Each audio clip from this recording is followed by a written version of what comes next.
yang saya hormati dan yang dimuliakan Allah Subhanahu wa taala, wabil khusus guru kita semua Al-Habib Raihan bin Muhammad Al-Habsyi yang saya hormati dan yang dimuliakan Allah Subhanahu wa taala, para jamaah Masjid Al-Musyawirin yang saya hormati dan yang dimuliakan Allah Subhanahu wa taala, para hadirin wal hadirat kaum muslimin wal muslimat rahimakumullah. Alhamdulillah, kita bersyukur kepada Allah Subhanahu wa taala yang telah mengumpulkan kita di tempat yang mulia ini dalam rangka memperingati manusia yang mulia, yang kita harapkan sesuatu yang mulia dari Allah Subhanahu wa taala, yaitu dikumpulkannya dengan manusia yang mulia di sisi Allah Subhanahu wa taala. Mudah-mudahan kita semua mendapatkan syafaat daripada Nabi besar Muhammad sallallahu alaihi wasallam dan masuk di dalam barisannya, bertemu dengan baginda Nabi besar Muhammad sallallahu alaihi wasallam, dimasukkan ke dalam surga yang penuh dengan kenikmatan bersama Nabi besar Muhammad sallallahu alaihi wasallam. Mudah-mudahan perkumpulan kita ini bernilai di sisi Allah Subhanahu wa taala. Mudah-mudahan perkumpulan ini akan menjadi saksi untuk kita semuanya. Di hari kiamat nanti kita akan mendapatkan penghargaan besar dari kecintaan kita kepada Nabi besar Muhammad sallallahu alaihi wasallam. Mudah-mudahan Allah Subhanahu wa taala berkat Nabi besar Muhammad sallallahu alaihi wasallam, apa yang menjadi niat kita semuanya dikabulkan oleh Allah Subhanahu wa taala. Apa yang menjadi hajat kita semuanya dikabulkan oleh Allah Subhanahu wa taala. Mudah-mudahan berkat dan wasilahnya Nabi besar Muhammad sallallahu alaihi wasallam, urusan-urusan kita dilancarkan oleh Allah Subhanahu wa taala, dan mudah-mudahan keluarga kita yang sedang sakit, orang tua kita yang sedang sakit, siapapun yang sedang sakit di antara kita, di antara saudara kita, berkah Nabi besar Muhammad sallallahu alaihi wasallam, mudah-mudahan Allah segera menyembuhkannya dan memberikan keberkahan umur dalam keadaan sehat walafiat. Ya Maulidal Mustafa yadli maqamak azim bijahi Nabi asa bijahin Nabi yastur syifa'us sakit. Itulah yang sama-sama sudah kita bacakan dengan lantunan qasidah yang sangat merdu sekali, yang sangat menyentuh hati sekali. Kita meminta kepada Allah Subhanahu wa taala bijahin Nabi, atas wasilahnya Nabi besar Muhammad sallallahu alaihi wasallam. Kita meminta kepada Allah, kita berdoa kepada Allah melalui hari kelahirannya Nabi besar Muhammad sallallahu alaihi wasallam, melalui kedudukannya yang sangat mulia. Mudah-mudahan dengan kedudukan Nabi besar Muhammad sallallahu alaihi wasallam yahsul syifa'us sakit, kita semua mendapatkan sembuh dari semua penyakit, baik itu penyakit zahir atau penyakit batin. Penyakit zahir mudah-mudahan Allah Subhanahu wa taala segera menyembuhkan, dan yang sakit di antara kita Allah memberikan keberkahan umur dalam keadaan sehat walafiat. Dan kita juga meminta kepada Allah, mudah-mudahan atas kedudukan Nabi yang mulia, kita meminta kepada Allah, mudah-mudahan Allah Subhanahu wa taala menyembuhkan penyakit kita yang batin, penyakit hati kita yang akan menghalangi segala doa-doa kita kepada Allah Subhanahu wa taala, penyakit hati kita yang akan menghalangi rahmatnya Allah Subhanahu wa taala, penyakit hati yang akan menghalangi semua amal ibadah kita kepada Allah Subhanahu wa taala. Mudah-mudahan hati kita dibebaskan dari sifat riya, mudah-mudahan hati kita dibebaskan dari sifat ujub, mudah-mudahan hati kita dibebaskan dari sifat takabur, mudah-mudahan hati kita dibebaskan dari sifat hasud, mudah-mudahan bijahin Nabi, kita meminta kepada Allah melalui pelantarannya Nabi besar Muhammad sallallahu alaihi wasallam, hati kita dibebaskan dari rasa benci kepada seluruh umat Nabi besar Muhammad sallallahu alaihi wasallam. Karena rasa benci yang kita simpan di dalam hati kepada salah satu dari umatnya Nabi besar Muhammad sallallahu alaihi wasallam itu akan menghalangi ijabah doa kita kepada Allah. Itu akan menghalangi diterimanya segala ibadah kita kepada Allah. Itu akan menjadi penghalang diangkatnya semua ketaatan kita kepada Allah Subhanahu wa taala. Mungkin inti daripada Maulid Nabi, hadirnya kita di tempat ini bukan hanya sekedar formalitas, bukan hanya sekedar seremonial saja, tetapi hadirnya kita dalam memperingati Maulid Nabi sallallahu alaihi wasallam. Mudah-mudahan kita tidak keluar dari tempat ini kecuali kita membawa Nabi. Kita tidak keluar dari masjid ini kecuali kita membawa akhlaknya Nabi. Kita tidak bubar dari masjid ini kecuali kita menghidupkan Nabi di dalam semua aktivitas kita, menghidupkan Nabi di dalam pola pikir kita, menghidupkan Nabi di dalam pandangan kita, menghidupkan Nabi di dalam pendengaran kita, menghidupkan Nabi di dalam lisan kita, menghidupkan Nabi di dalam hati kita, menghidupkan Nabi di dalam perut kita, sehingga perut kita tidak termasuki hal-hal yang syubhat, hal-hal yang akan mencegah tersendatnya semua harapan dan doa kita kepada Allah Subhanahu wa taala, sehingga kita bisa menghidupkan Nabi di dalam langkah-langkah kita. Itulah tujuan yang utama di dalam peringatan Maulid Nabi sallallahu alaihi wasallam. Hadirin hadirat yang dimuliakan Allah Subhanahu wa taala, sungguh kitalah yang butuh kepada Nabi. Nabi tidak butuh dengan perayaan-perayaan seperti ini. Nabi tidak memerlukan kita mengadakan perayaan-perayaan seperti ini, tetapi kita tempuh perayaan ini, kita tempuh acara ini, kita berjuang, kita berkorban, kita luangkan waktunya, kita keluarkan tenaganya, kita keluarkan rizkinya, kita keluarkan harta kita untuk semata-mata supaya kita lebih mengenal Nabi Muhammad sallallahu alaihi wasallam, untuk sebagai balas budi atas perhatiannya Rasulullah kepada kita semuanya, untuk berbalas budi atas rahmat yang Rasulullah berikan kepada kita sebagai umatnya, dan atas bentuk kebahagiaan kita atas rahmat yang Allah turunkan kepada kita semuanya. Hadirin hadirat yang dimuliakan Allah Subhanahu wa taala, dasar dari peringatan Maulid Nabi sangat begitu jelas sekali. Allah Subhanahu wa taala berfirman di dalam Al-Qur'an, yang pada intinya Allah memerintahkan kepada seluruh umat manusia untuk bergembira atas keutamaan yang Allah turunkan kepada umatnya, atas rahmat yang Allah turunkan kepada umatnya. Allah berfirman, qul bi fadlillah wa bi rahmatihi fa bidzalika falyafrahu.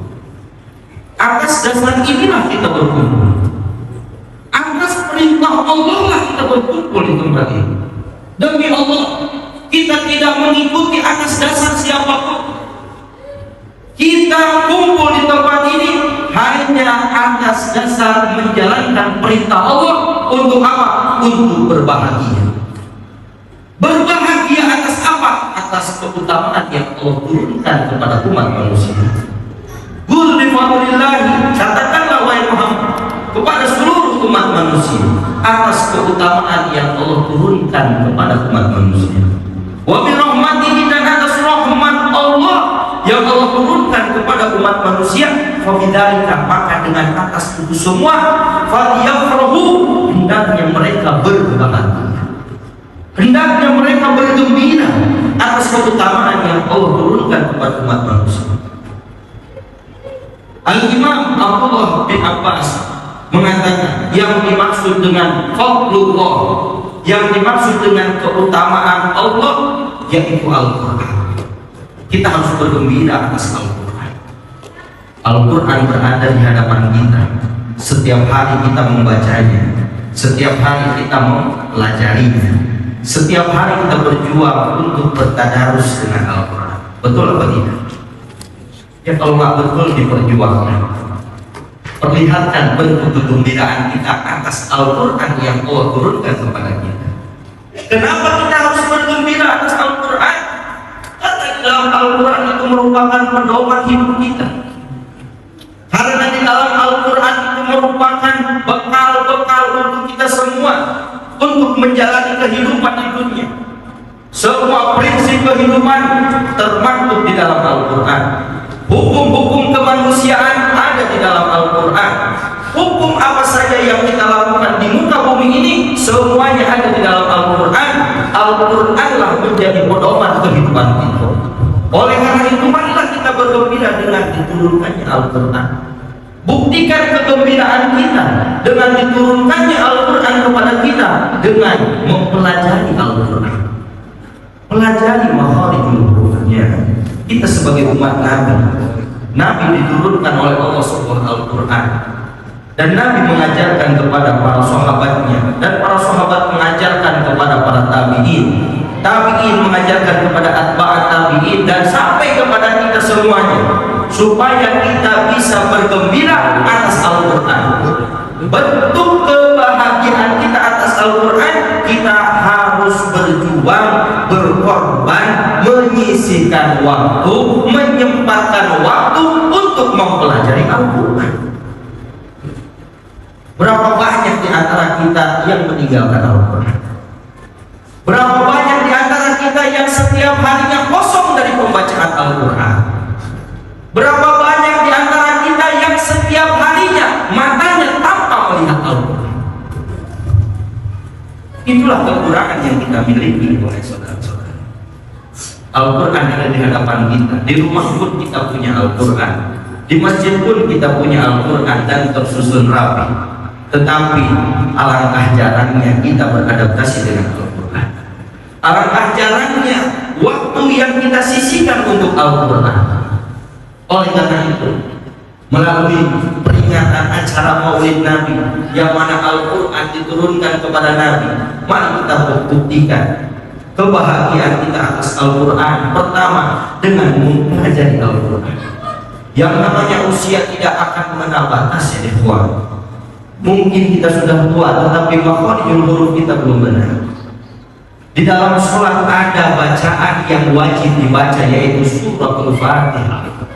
Di dalam suratul Fatihah, di situ ada hukum-hukum yang perlu diperhatikan oleh kita semuanya. Dari mulai makharijul hurufnya harus betul. Dari mulai tajwid panjang pendeknya harus betul. Makharijul huruf kita belajar, tajwidnya kita pelajari. Dan alangkah beruntungnya orang yang sudah betul di dalam makharijul huruf dan sudah benar di dalam hukum tajwidnya, sisanya dia mendawamkan Al-Quran. Harus ada waktu untuk menyibukkan dirinya dengan membaca Al-Quran. Bacalah Al-Quran sebagai bentuk kebahagiaan kita atas Al-Quran yang telah Allah turunkan kepada umat manusia. Yang kedua, kita disuruh bahagia oleh Allah Subhanahu wa Ta'ala atas rahmat yang Allah turunkan kepada umat manusia. Rahmat di sini, Sayyidina Abdullah bin Abbas mengatakan bahwa Nabi Muhammad sallallahu alaihi wasallam. Sayyidina Abdullah bin Abbas, yang dimaksud dengan rahmat yang ada di dalam ayat tersebut adalah Nabi besar Muhammad sallallahu alaihi wasallam, sesuai dengan firman-Nya Allah Subhanahu wa Ta'ala, wa ma arsalnaka illa rahmatan lil alamin. Kami tidak mengutusmu wahai Muhammad kecuali merupakan rahmat untuk alam semesta. Dan Allah memerintahkan atas rahmat yang Allah turunkan kepada umat manusia, hendaknya manusia bergembira. Oleh karena itu kita berkumpul, kita meluangkan waktu, kita mengeluarkan harta, kita menganggarkan tenaga, mengosongkan waktu kita untuk hadir di tempat ini. Ini semata-mata bentuk kegembiraan kita atas Nabi besar Muhammad sallallahu alaihi wasallam. Hadirin hadirat yang dimuliakan Allah Subhanahu wa Ta'ala. Di dalam konsep makna kegembiraan kita kepada Nabi Muhammad. Mungkin sulit sekali kita untuk menyontoh para sahabat-sahabat Nabi yang tidak kurang sedikit pun di dalam kecintaannya kepada Nabi Muhammad. Mungkin kita juga akan sulit mencontoh para wali-wali Allah di dalam mengungkapkan kecintaan dan kerinduannya kepada Nabi Muhammad. Cukup menjadi modal dasar untuk kita semua. Kita contoh orang kafir, kita contoh Abu Lahab, orang yang memusuhi Nabi, orang yang benci kepada Nabi, tetapi dengan kegembiraannya atas kelahiran Nabi Muhammad SAW, Abu Jahal setiap hari Senin di dalam neraka diringankan adabnya. Kita nggak perlu nyari contoh para sahabat yang mencintai Nabi. Banyak para sahabat yang mencintai Nabi, habis-habisan mencintai Nabi. Seperti Sayyidina Thauban yang mungkin ceritanya sering kita dengarkan, tetapi saya akan menyampaikan dengan harapan mudah-mudahan terbentuk kembali pengikutan kita kepada para sahabat di dalam mencintai Nabi Muhammad SAW. Karena Thauban maula Rasulullah SAW. Thauban budaknya Rasulullah, pembantunya Rasulullah.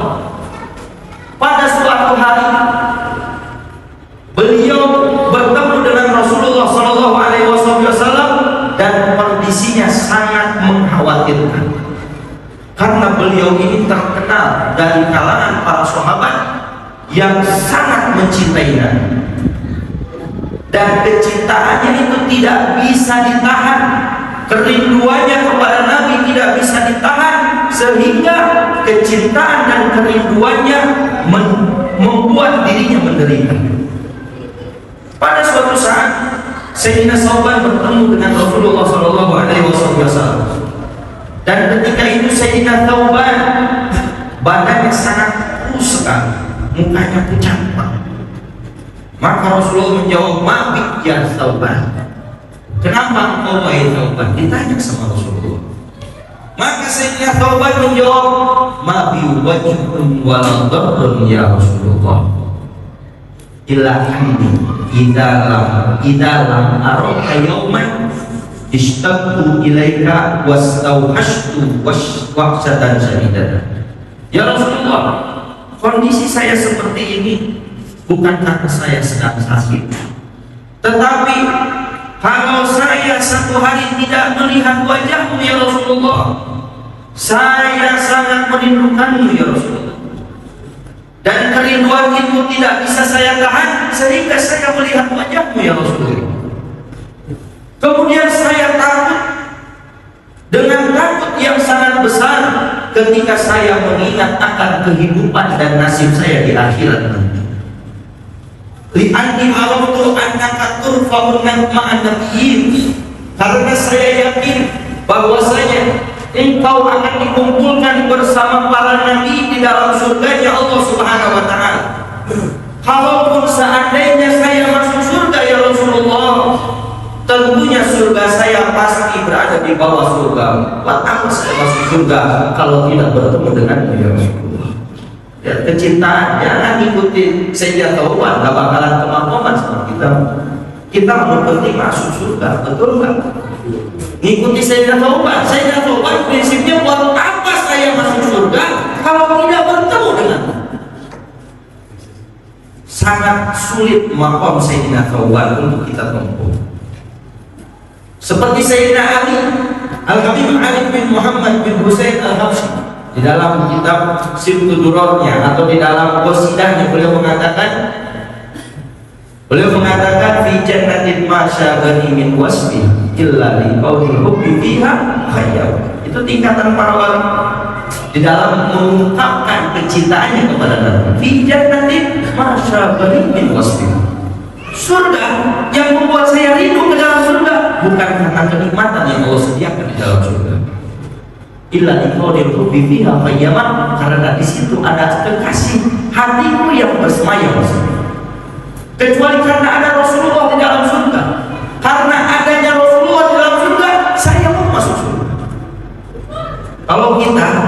tingkatan kita, yang penting masuk surga.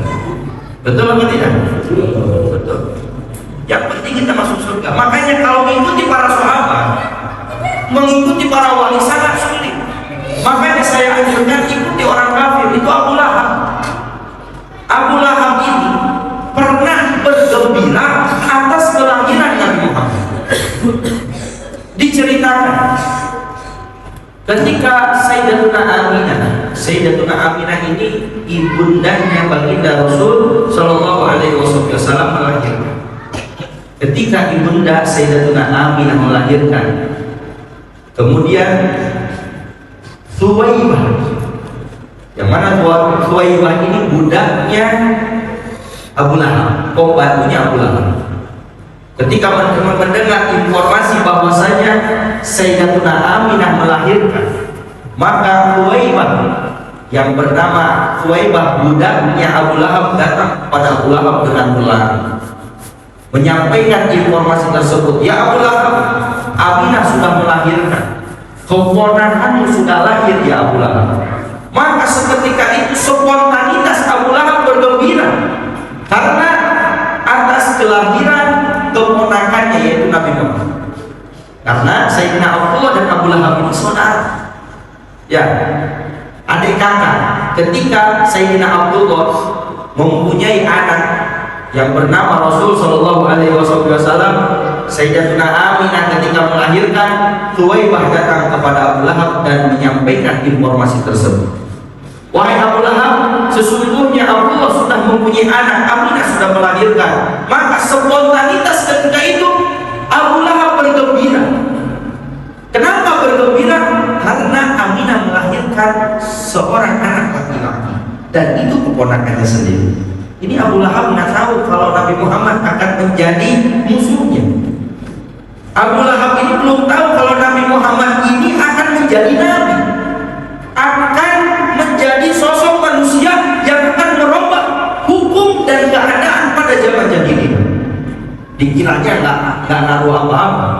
Jadi dikiranya Abu Lahab ini Aminah melahirkan laki-laki dan itu keponakannya sendiri. Maka Abu Lahab bergembira atas kelahiran Nabi besar Muhammad Shallallahu Alaihi Wasallam, dan kegembiraannya pun dibuktikan bukan hanya dengan sebatas ekspresi aja.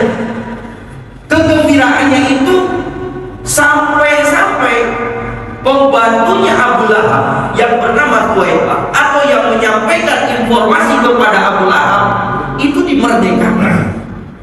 Dimerdekakan, dibebaskan, bukan gak jadi budak lagi, tidak menjadi budak lagi, menjadi orang yang merdeka. Jadi Thuwaibah dimerdekakan atas kegembiraan Abu Lahab dengan kelahiran Nabi besar Muhammad Sallallahu Alaihi Wasallam. Makanya dikatakan, in kana hadza kafiran ja'a damu wa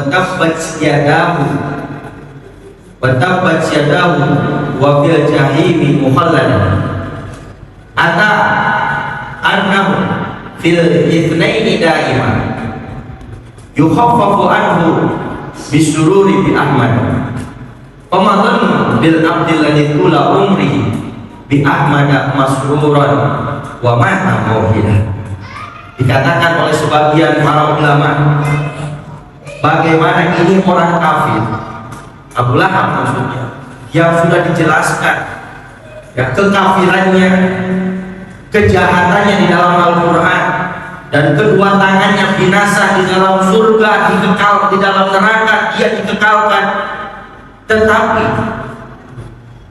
diriwayatkan bahwasanya Abu Lahab setiap hari Senin yukhaffafu anhul adab, diringankan adabnya karena apa? Masruran bi Ahmad, karena pernah bergembira atas kelahirannya Nabi Muhammad Sallallahu Alaihi Wasallam.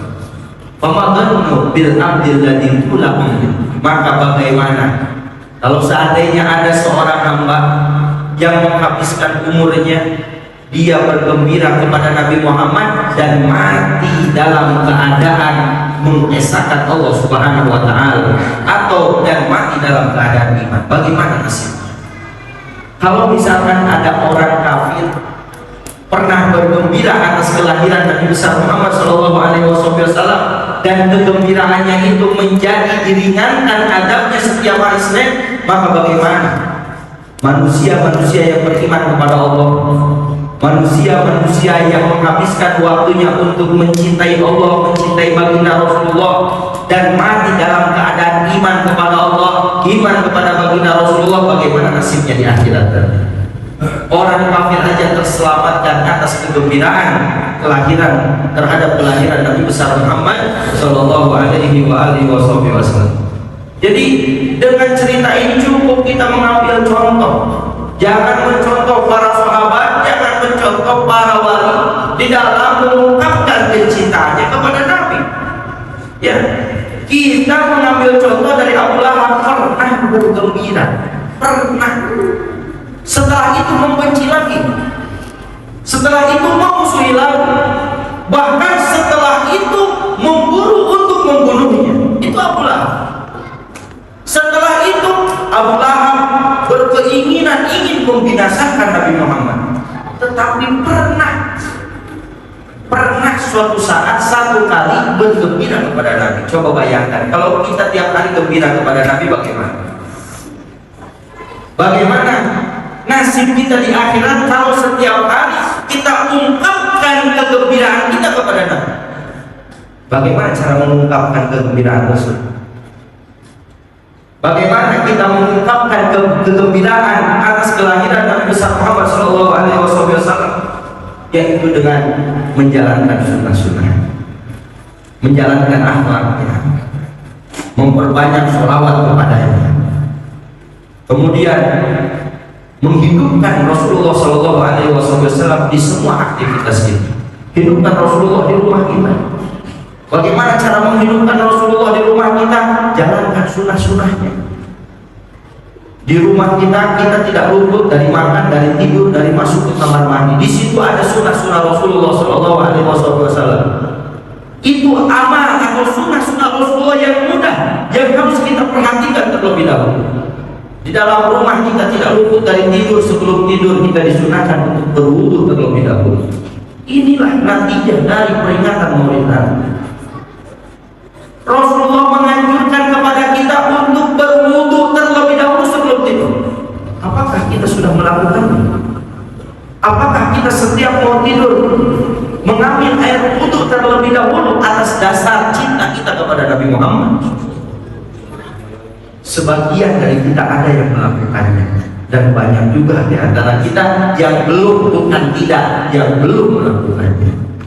Perkara yang mudah ya ikhwan, perkara yang mudah, perkara yang saya yakin tidak harus mengeluarkan modal, perkara yang saya yakin tidak harus mengeluarkan tenaga yang besar.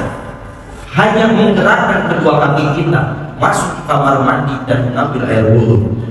Ketika kita berwudu, hadirkan Rasulullah. Ya Rasulullah, ya Allah, ya Rasulullah, saya tidak melakukan wudu ini kecuali bentuk kecintaan saya kepada Rasulullah Sallallahu Alaihi Wasallam.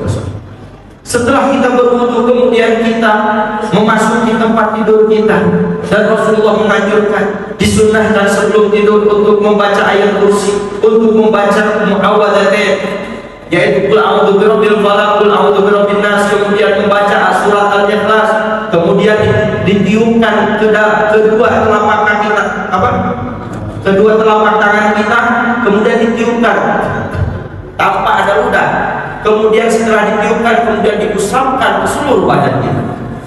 Ini amalan dari Rasulullah, amalan yang mudah, amalan yang tidak sulit kita kerjakan. Setelah itu kita baca doanya. Ada doa yang pendek, ada doa yang panjang. Doa yang pendek seperti Bismika Allahumma ahya wa Bismika am. Doa yang panjang, Bismika wallahu jambi, Bismika arfa'u maghfir lidhanbi, Allahumma in amsakta nafsi farhamha wa in arsaltaha fahfadha bima tahfadhu bihi ibadika as-salihin. Kemudian membaca suratul Ikhlas, al-muawwadzatayn, kemudian membaca ayatul kursi, dan banyak lagi amalan-amalan yang dianjurkan oleh Rasul Sallallahu Alaihi Wasallam sebelum kita tidur. Hal ini pun belum kita maksimalkan ya ikhwan. Mau mencari keutamaan apalagi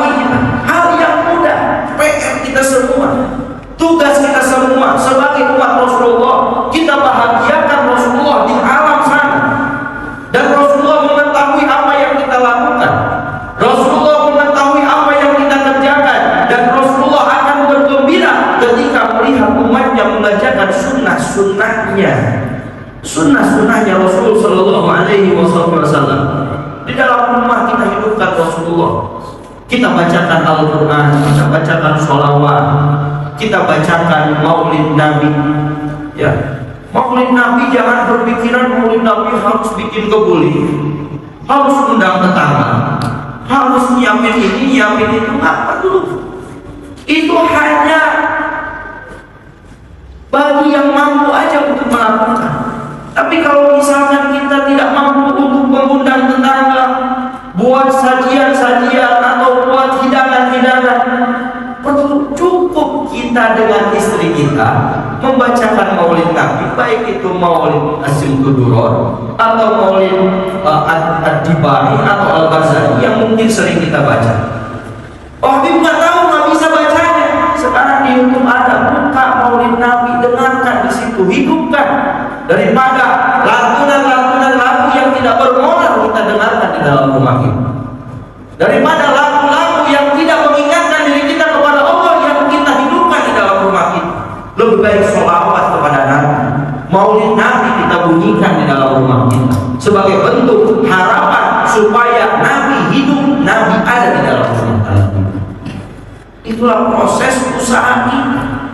Apalagi kalau kita benar-benar memperlihatkan kegembiraan kita dengan mengundang tetangga, membacakan maulid, mengundang ini, mengundang itu, kemudian kita keluarkan harta kita untuk apa? Untuk mengungkapkan kegembiraan kita kepada Nabi besar Muhammad Sallallahu Alaihi Wasallam.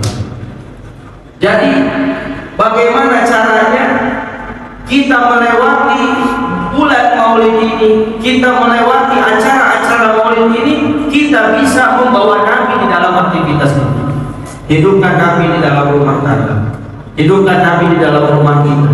Setiap apa yang mau kita lakukan, hadirkan Nabi besar Muhammad Sallallahu Alaihi Wasallam. Jadi yang pertama, kita hadir di tempat ini sebagai bentuk kegembiraan kita atas Nabi besar Muhammad Sallallahu Alaihi Wasallam. Dan hal tersebut diperintahkan oleh Allah. Hal tersebut diperintahkan oleh Allah.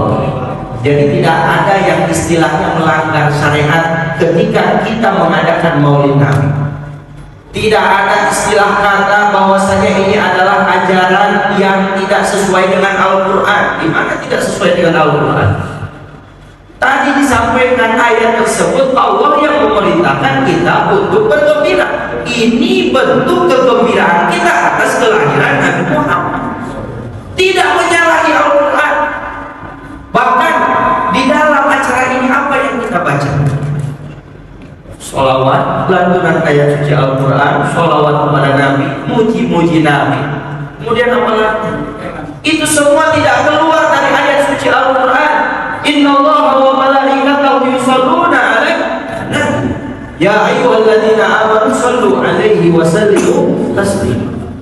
Allah yang memerintahkan kita untuk bersolawat kepada Nabi besar Muhammad Sallallahu Alaihi Wasallam. Jadi kumpulnya kita di tempat ini merupakan ungkapan kegembiraan kita atas kelahiran Nabi besar Muhammad Sallallahu Alaihi Wasallam. Maka diceritakan ada salah satu wali Allah Subhanahu Wa Taala yang setelah mengadakan maulid, banyak orang-orang yang datang, ngapain sih ngadain maulid? Ya, ngapain pakai harus kumpul-kumpul kemudian baca maulid atau harus berdiri membaca maulid, apalagi diiringi dengan halroh? Ngapain harus seperti itu? Maka ini wali Allah Subhanahu Wa Taala tergores hatinya. Bisa orang ada yang mengatakan seperti itu? Apa dia nggak kenal Nabi? Apakah dia nggak perlu sama Nabi? Kok bisanya dia ngomong seperti ini? Maka tidak lama kemudian ini wali Allah ini tidur dalam keadaan hati ini mempertanyakan, kenapa sih ada umat Nabi yang mempermasalahkan peringatan Maulid Nabi, sedangkan di dalam peringatan Maulid Nabi ini adalah bentuk kegembiraan kita kepada Nabi Muhammad. Kok disalahin sama sebagian orang? Bingung, nggak habis pikir ini wali Allah. Sampai gara-gara kebanyakan pikir tertidurlah. ketika di dalam tidurnya ini wali Allah Subhanahu wa taala bermimpi bertemu Nabi. Mimpi ketemu Nabi.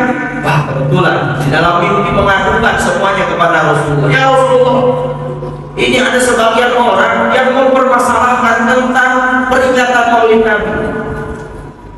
Bahkan ada yang bid'ah-bid'ahkan, ada yang menyesat-nyesatkan katanya. Sedangkan kita berkumpul tidak ada tujuan lain ya Rasulullah kecuali saya bergembira atasmu ya Rasulullah. Maka Rasulullah Shallallahu Alaihi Wasallam berkata, man fariha bina farihna bihi. Man fariha bina farihna bihi. Ini jawaban Rasulullah. Barang siapa yang bergembira atas kelahiran itu, saya bergembira kepada mereka. Barang siapa yang bergembira atas kelahiran itu, maka kata Rasulullah apa? Saya akan bergembira kepada mereka. Saya gembira melihat kerjaan mereka. Saya senang melihat pekerjaan mereka. Saya sangat senang, sangat bahagia ketika mereka membacakan Maulid Nabi, membacakan sifat-sifat Nabi Muhammad Sallallahu Alaihi Wasallam. Jadi peringatan Maulid ini sebagai bentuk kegembiraan kita kepada Rasulullah Sallallahu Alaihi Wasallam. Hadirin hadirat yang dimuliakan Allah Subhanahu Wa Taala. Itu yang pertama, dasar yang pertama, kita hadir di dalam acara peringatan Maulid Nabi itu sebagai bentuk kegembiraan kita kepada Nabi besar Muhammad Sallallahu Alaihi Wasallam. Yang kedua, dasar yang kedua, sebagaimana yang sudah saya sebutkan tadi, berkumpulnya kita di tempat ini untuk mengajarkan kepada diri kita siapa itu Nabi. Untuk mengajarkan kepada diri kita siapa itu Nabi. Bukan memperkenalkan diri kita kepada Nabi. Nabi sudah kenal dari zaman dahulu kala, sebelum kita ada. Nabi sudah kenal kepada kita. Dari zaman sebelum kita ada, Nabi sudah merindukan kita ya ikhwan. Dibuktikan di dalam beberapa ceritanya. Mungkin cerita ini juga sering kita dengarkan.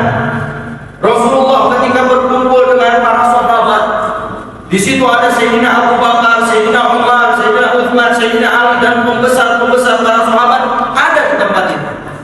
Rasulullah berkata kepada seluruh sahabatnya, "Wadadtu law an ra'aitu ikhwani ishtaqtu ila ikhwani." Saya berharap, kata Rasulullah di depan para sahabat, saya berharap pada saat ini saya bisa berjumpa dengan saudara-saudara saya. Dan saya sangat merindukan saudara-saudara saya. Maka para sahabat berkata kepada Rasulullah, "Ya Rasulullah, awalasna bi ikhwanika ya Rasulullah? Apakah kita ini bukan saudara-saudaramu?" Maka Rasulullah berkata, "La, lastum bi ikhwani bal antum ashab."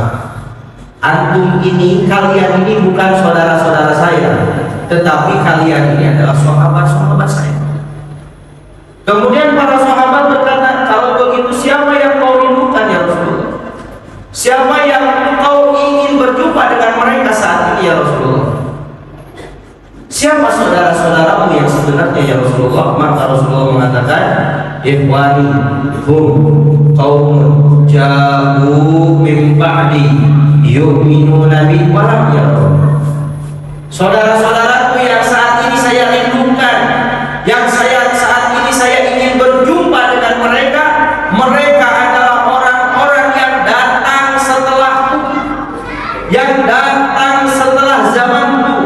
Mereka beriman kepada Allah, mereka beriman kepadaku, sedangkan mereka belum pernah melihat diriku. Mereka yang beriman kepadaku, kata Rasulullah, sedangkan mereka belum pernah melihat diriku. Siapa kalau bukan kita sebagai umatnya? Kita umatnya yang dirindukan oleh Rasulullah sebelum kita ada. Jadi di dalam memperingati acara Maulid Nabi bukan untuk supaya Nabi kenal kepada kita, bukan. Tetapi supaya apa? Supaya diri kita kenal Nabi. Terus terang aja kita belum betul-betul kenal sama Nabi ya, kawan. Kecintaan kita kepada Nabi itu belum maksimal. Harus kita kita sadar, kita lebih mencintai harta kita daripada mencintai Nabi, betul nggak?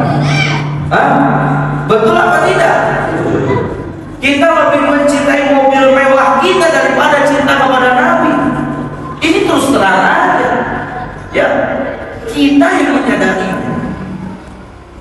kita masih sayang sama pekerjaan kita daripada kepada Nabi.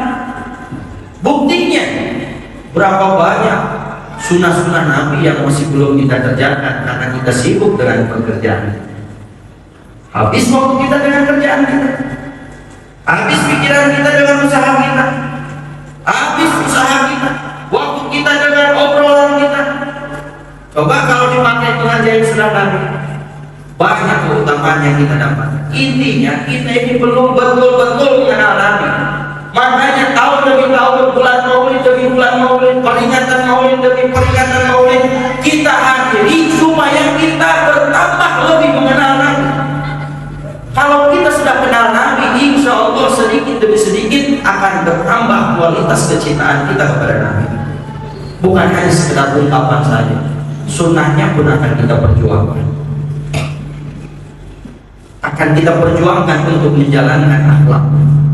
Akan kita perjuangkan untuk memperbanyak sholawat kepada Rasul Shallallahu Alaihi Wasallam. Jadi Nabi sudah kenal kepada kita. Ya, intinya kita ini sedang memproses diri kita supaya kenal kepada Nabi.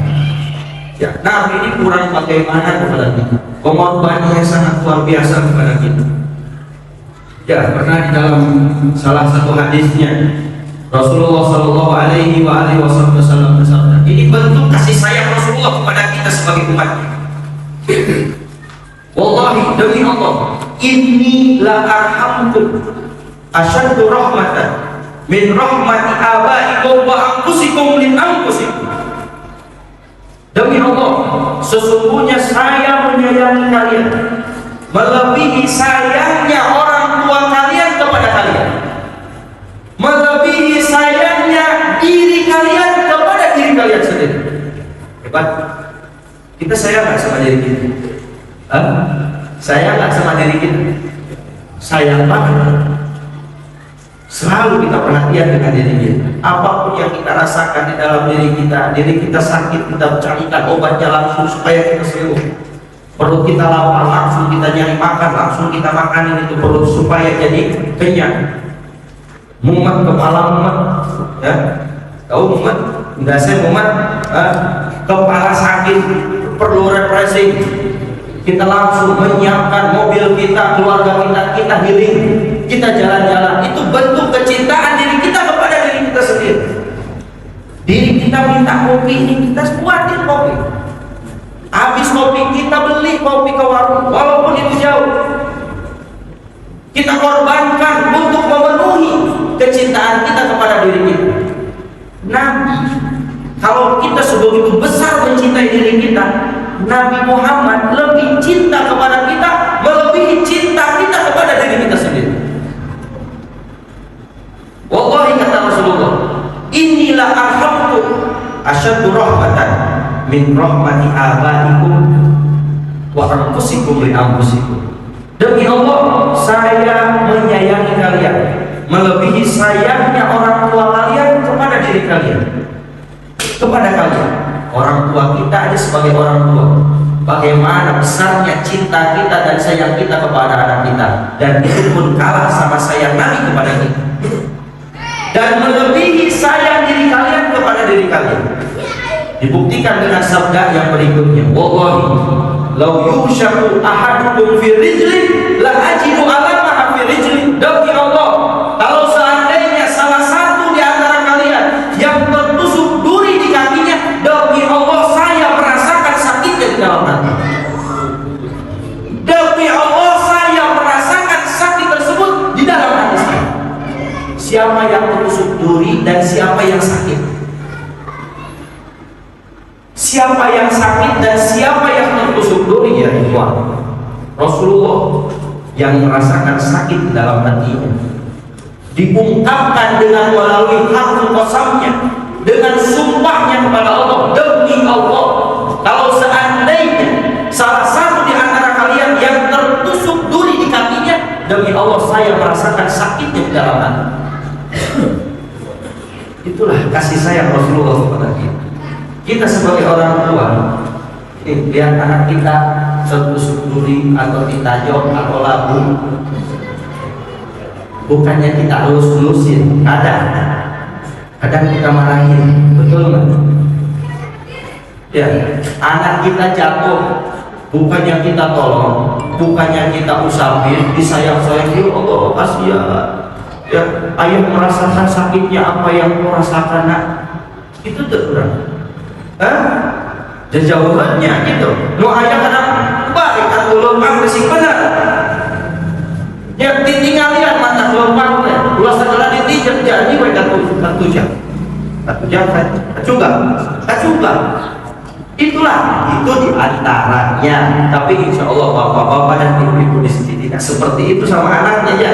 Insya Allah kita ini semuanya orang tua yang sayang sama anak, yang sayang sama keluarga. Intinya sesayang apapun kita sama keluarga kita, sayangnya Rasulullah kepada kita jauh kalah dengan sayangnya Rasul Shallallahu Alaihi Wasallam. Itu bentuk perhatian Rasulullah kepada kita. Kalau kita dituntut tahu, nih harus tahu kenapa sih kita harus merayakan Maulid. Ini pengorbanan Rasulullah. Kita nggak malu sama Rasulullah. Kita nggak malu sama pengorbanan Rasulullah, sama perjuangan Rasulullah yang Rasulullah berikan kepada kita. Kita udah ngeberikan apa untuk Rasulullah? Kita ini udah mengorbanin apa untuk Rasulullah? Salah satu di antara pengorbanan Rasulullah ini, Masya Allah, ada salah satu hadis yang luar biasa. Di dalam hadisnya Rasulullah mengatakan, likulli nabiyyin da'watun mustajabah. Fasta'jala kullu nabiyyin da'watahu. Wa inni ikhtaba'tuha ila yaumil qiyamah syafa'atan li ummati. Wa hiya na'ilah insyaallah man mata min ummati wa lam yusyrik billahi syai'an. Likulli nabiyyin da'watun mustajabah. Semua nabi ini dikasih doa pamungkas. Tahu doa pamungkas? Doa anu didoakan pasti bakal dijawab. Ketika dalam keadaan darurat, Allah menyediakan untuk semua nabinya ada doa yang bakal dijawab. Doa pamungkas. Da'watun mustajabah. Fata'ajjala kullu nabiyyin da'watahu. Semua nabi menggunakan doa tersebut di masa hidupnya, di masa ketika menyebarkan agama Allah. Semua nabi menggunakan doa tersebut. Saking mungkin beratnya di dalam memperjuangkan agama Allah, maka mau tidak mau para nabi ini menggunakan doa tersebut supaya dakwahnya diterima atau supaya terselamatkan dari mara bahaya. Dipakai semua sama nabi. Semua nabi menggunakan dakwah tersebut, doa tersebut. Kata Rasulullah, wa inni ikhtaba'tuha, saya menyembunyikan doa tersebut dan tidak pernah saya pakai. Dalam keadaan apapun saya tidak pernah menggunakan doa pamungkas tersebut. Bayangkan perjuangan nabi ini sangat luar biasa. Di dalam menyebarkan Islam, pengorbanannya habis-habisan. Dicaci, dimaki, diancam dan lain sebagainya. Ketika beliau hijrah ke Thaif, dilemparin batu sampai kedua kakinya berdarah. Ketika itu malakul jabal, malaikat yang menguasai jabal atau gunung tersebut datang kepada Rasulullah atas izin dari Allah. Ya Muhammad, kalau engkau mengizinkan, saya akan lemparkan ini gunung kepada penduduk Thaif yang sudah melukai kamu. Padahal Rasulullah bisa aja mengiyakan dan menggunakan doa mustajabnya itu, tetapi Rasulullah tidak menggunakannya.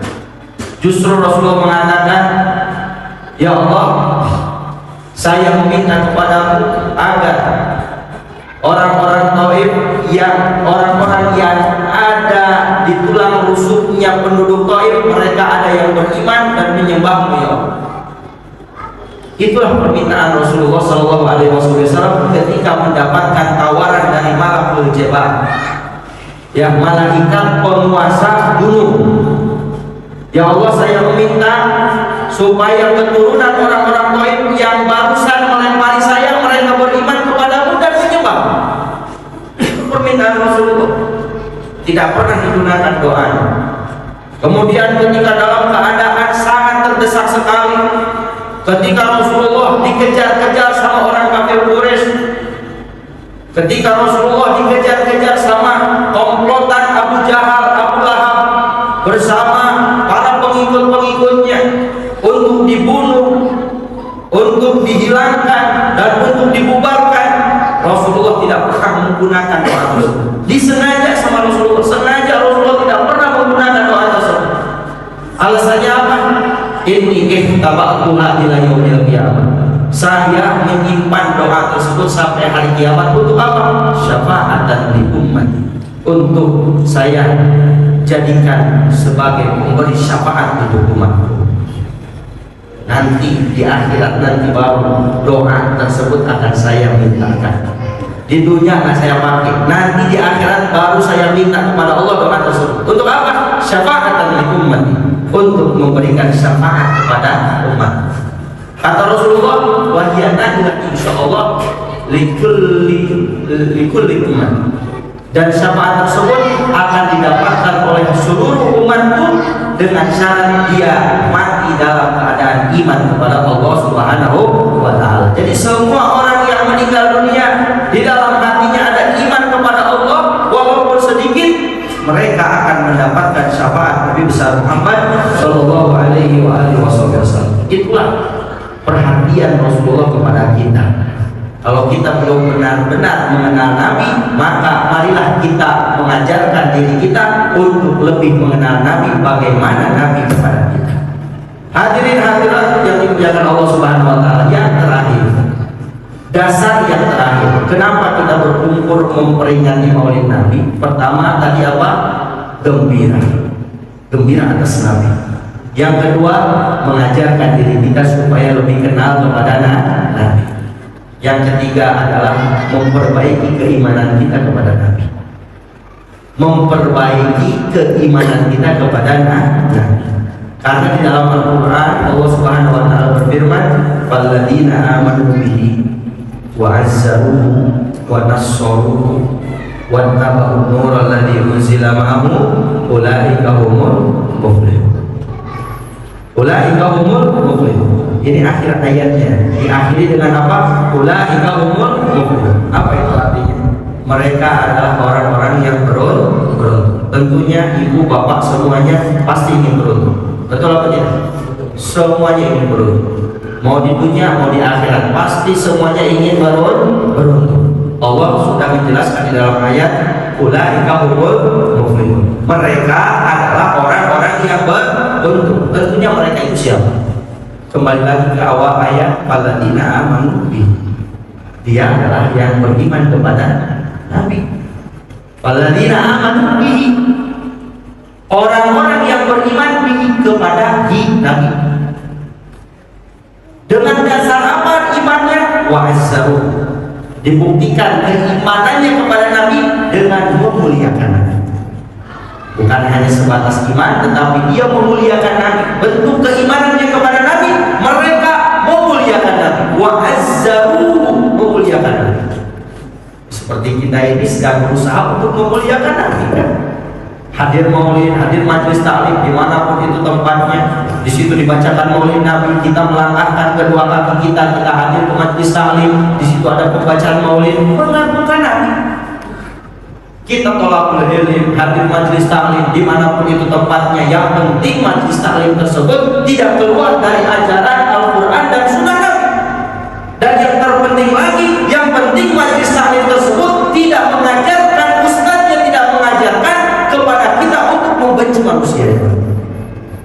Kalau ada majelis taklim mengajarkan kepada kita untuk membenci manusia di antara umat Nabi, jangan diikutin. Kan tadi saya sudah bilang, sedikit benci yang ada di dalam hati kepada salah satu umat Nabi, doa kita tidak akan diijabah. Kalau ada majelis taklim yang di situ diajarkan kepada pengikutnya supaya kita benci sama golongan ini, benci sama golongan itu, jangan diikuti. Jangankan ilmu kita, ibadah kita, doa kita pun tidak akan diterima oleh Allah selagi di dalam hati kita terbentuk kebencian kepada salah satu dari umat Nabi. Hadir majelis taklim dimanapun itu majelisnya, selagi kita ada waktu, selagi kita ada kesempatan, maksimalkan sisa-sisa umur kita ini untuk memperoleh keutamaan dari Allah melalui majelis taklim. Dimanapun itu majelisnya, yang penting majelis tersebut tidak keluar dari akhlak Nabi, yang penting majelis tersebut tidak keluar dari ajaran Nabi, dari sunnah Nabi, dari Al-Quran, dari hadis, tidak mengajarkan untuk membenci salah satu dari umat Nabi besar Muhammad Sallallahu Alaihi Wasallam. So, hadirat dimanapun itu majelisnya, siapapun itu mengisinya, semata-mata mencari keutamaan dari Allah Subhanahu wa Ta'ala. Memuliakan Nabi, dibuktikan keimanannya itu dengan memuliakan Nabi. Wa azzaru wa nassaru, dan dibuktikan keimanannya kepada Nabi dengan memperjuangkan syariat Nabi, memperjuangkan syariat Nabi, memperjuangkan syariat yang Nabi ajarkan kepada sahabat, tabi'in, atba tabi'in, kemudian kepada para a'imah, kepada guru-guru kita, dan kepada kita sebagai umatnya. Syariat sampai kepada kita itu melalui lisan Nabi besar Muhammad Sallallahu Alaihi Wasallam. Nah, peranan kita di dalam menyebarkan syariat Nabi seperti apa, ibu bapak semuanya? Wajibkan tugasnya para ustaz, tugasnya para ajengan, tugasnya para habaib, tugasnya para mubalik, dan ajak. Itu tugas kita semua sebagai umatnya. Untuk menyebarkan syariat Nabi tidak dituntut harus bisa ngaji, tidak dituntut harus bisa ceramah, tidak dituntut untuk bisa memimpin majelis taklim. Kita berpotensi untuk menjadi bagian orang yang menyebarkan syariat Nabi. Apalagi orang-orang yang mempunyai kekuasaan di kantornya, yang mempunyai kedudukan di kantornya. Sebarkan syariat Nabi, adakan acara-acara yang menyentuh hati supaya lebih kenal kepada Nabi. Kita punya handphone semua kan? Punya handphone semua kan? Di handphone ada fasilitas supaya kita bisa nulis status. Nulis status kita ngapain? Di dalam status yang kita ungkapkan apa? Kegalauan, kepusingan, kepenatan, betul apa tidak? Kesedihan, semua kita tulis. Coba sekali kalimat bacakan Allahumma sholli ala sayyidina Muhammad. Otomatis orang yang buka akan membacanya. Setiap orang yang membuka status kita, dia akan bersolawat kepada Nabi. Satu solawat yang dibacakan oleh salah satu umat Nabi Muhammad SAW bisa kemungkinan akan tumbuh di dalam dirinya cinta kepada Nabi. Atau kita tulis kalam-kalam hikmah, nasihat-nasihat, atau fadhailul amal, keutamaan beribadah. Jangan curhat terus di dalam status. Jangan mengubah aib-aib kita di dalam status itu. Ya, pokok itu kebanyakan itu. Ya. Galau ditulis, sumpah ditulis, masalah di dalam keluarga ditulis, dibumbah. Allah berusaha untuk menutupi kekurangan kita. Kita malah mengubahnya. Bagaimana keadaan kita? Seperti ini. Jadi semua orang berpotensi untuk mempunyai peranan di dalam menyebarkan syariat Nabi. Tulis akhlak Nabi di dalam status kita yang hanya 70 halaman. Akhlak Nabi, di antara akhlak Nabi membaca bismillah sebelum minum. Dibaca sama orang. Kebetulan orang itu pas mau minum, baca bismillah kira-kira. Baca bismillah kira-kira. Di antara akhlak Nabi, Nabi membaca bismillah ketika dia minum. Pas dia buka, pas dia lagi tukar gelas, bismillahirrahmanirrahim. Masya Allah, alangkah beruntungnya orang yang menulis status. Atas sebabnya salah satu di antara umatnya menjalankan sunnah Nabi. Nabi bahagia kepada diri. Apalagi status di Facebook, wah, menulis berapa ribu karakter, berapa ribu kalimat di situ ada. Manfaatkan fasilitas yang kita bisa. Jadi tugas untuk menyebarkan, memperjuangkan syariat Nabi, saya katakan itu bukan tugasnya para ulama, bukan tugasnya para mubalik saja, para ustadz saja, para dai saja. Tugas kita semua sebagai umat Nabi. Jangan dikemudian kabehan anak ulama. Ayo udah tugasnya apa? Kita punya peranan apa di dalam tersebarnya syariat Nabi di muka imamul. Apa peranan kita? Peranan pengurus masjid mempunyai peranan besar. Hidupkan masjid dengan kegiatan-kegiatan yang akan mendekatkan diri umat kepada Allah Subhanahu wa Ta'ala. Adakan di dalam masjid ini sebuah kajian, sebuah pembacaan, zikir bersama. Ini jangan dikit-dikit zikir bersama bid'ah, zikir bersama bid'ah. Kapan nyampainya kita kepada Allah? Kalau dikit-dikit dibid'ahkan, kalau dikit-dikit dipermasalahkan, ini salah satu bentuk ibadah kita kepada Allah Subhanahu wa Ta'ala. Terkadang kita perlu sendiri, terkadang kita perlu bersama-sama, terkadang kita perlu doanya orang yang ada di tempat ini. Barangkali doa kita tidak sampai ke langit, ada doanya orang yang dipikir kita nyampe ke langit. Atas doanya dia, semua doanya dijawab oleh Allah Subhanahu wa Ta'ala. Jadi terkadang kita perlu menyendiri menghadap kepada Allah, terkadang kita perlu bersama-sama, berjamaah. Jadi jangan-jangan dikit-dikit dipermasalahkan, ya Allah, ya Rabbana. Ya, jangan sedikit-dikit dipermasalahkan. Ada kumpulan ini ngaji yasinan, ngaji tahlil, ngaji maulid, itu dipermasalahkan. Kalau nggak suka udah diam. Kalau tidak sepakat jangan diam, tetapi hubungan silaturahim tetap terjaga. Jangan terus menjelek-jelek. Nah, itu tidak akan selesai sampai akhir zaman. Tidak akan selesai permasalahan itu. Yang ada bubur, benci, nyewa, kamatur. Saya katakan dan saya pastikan orang yang ada benci, nyewa, kebatul, mual diterima doa Gusti Allah. Waliyadu. Jadi kembali lagi memperjuangkan syariat Nabi itu tugas kita semua dengan berbagai macam cara dan dengan situasi yang kita bisa dan dengan kemampuan yang kita miliki. Sebarkan syariat Nabi besar Muhammad Sallallahu Alaihi Wasallam, dan orang yang membuktikan keimanan Nabi dengan mengikuti cahaya yang diturunkan kepada Nabi, wattaba'un nurul ladzi unzila, dan mengikuti Al-Quran, yakni cahaya yang diturunkan oleh Allah kepada Nabi Muhammad, yakni Al-Quran. Mereka yang beriman kepada Nabi, yang memuliakan Nabi, yang memperjuangkan syariat Nabi, dan yang mengikuti Al-Quran yang diturunkan kepada Nabi, ulaika humul muflihun. Mereka adalah orang-orang yang beruntung. Kalau kita ingin beruntung, tadi kan ditanya ingin beruntung, itu cara di antara salah satu caranya iman Nabi, mengagungkan Nabi, memperjuangkan syariat Nabi, dan mengikuti cahaya yang diturunkan kepada Nabi. Ulaika humul muflihun.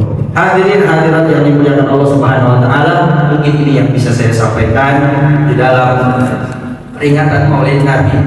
Saya katakan sekali lagi dan saya ingatkan untuk diri saya sendiri khususnya dan umumnya kepada seluruh hadirin hadirat, bahwa peringatan Maulid bukan hanya seremonial saja, bukan hanya formalitas saja, bukan hanya duduk-dudukan gini aja terus makan kebuli, bukan.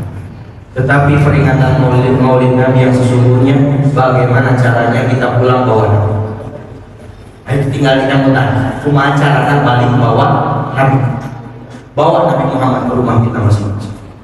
Mudah-mudahan kita bisa melakukannya, khususnya Al-Fakir yang menyampaikan, mudah-mudahan bisa mengamalkan apa yang saya sampaikan, dan khususnya umumnya untuk seluruh hadirin hadirat bisa mengamalkan yang sekiranya baik untuk diamalkan. Amin ya Allah ya Rabbal alamin. Rabbana atina fid dunya hasanah wa fil akhirati hasanah wa qina adzabannar. Wa sallallahu wasallam ala sayyidina Muhammadin wa ala alihi washabbihi wasallam. Walhamdulillahirabbil alamin. Wa sallallahu ala sayyidina Muhammadin wa ala alihi washabbihi ajmain. Subhana rabbika rabbil izzati amma yasifun. Wassalamu ala mursalin walhamdulillahirabbil alamin. Wa billahi taufiq wal hidayah. Wassalamualaikum warahmatullahi wabarakatuh.